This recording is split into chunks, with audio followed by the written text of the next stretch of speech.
Today I'm going to show you how to do a slip knot and crochet chain. Slip knot and crochet chain is the very beginning of most crochet projects. So first, to do a slip knot, wrap the yarn around 3 fingers like so. This is the tail end of the yarn and this yarn is connected to the ball of yarn. Take your first loop and lift it over the second loop, leaving it on your hand. And now take what's the first loop, lift it over the second and the edge of your finger like so. Just gently pull your other fingers out, and here you have your slip knot. Pop your hook inside and just gently pull the yarn, and just gently pull the yarn like so. And here we have a slip knot. Now there's no right or wrong way to hold a crochet hook. You might like to hold it like a knife, which is how I'll hold it, or a pen. I suggest beginners hold it just like a knife, like so. You can copy along with me. Place the crochet hook in your dominant hand, so if you're right-handed, your right hand, or you're left-handed, your left hand. Holding the hook with your first finger, pop your finger onto the loop here, just to hold it in place. Now with the yarn that's attached to the ball of wool, just lay this over your hand, like so. Grab the yarn with 3 fingers, point to your hook, point up and away.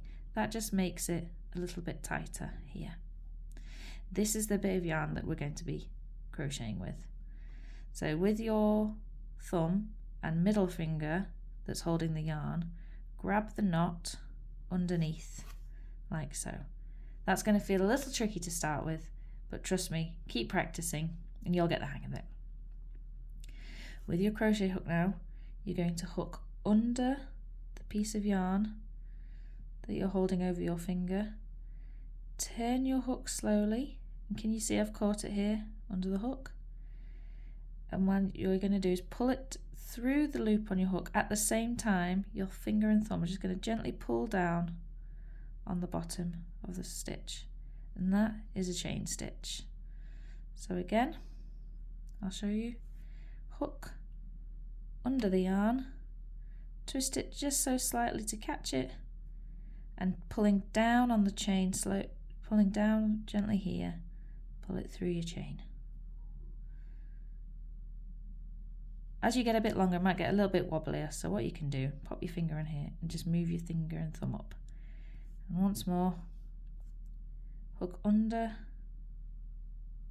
the yarn, turn your hook slightly to catch it, and pull down to the loop at the same time you're pulling down.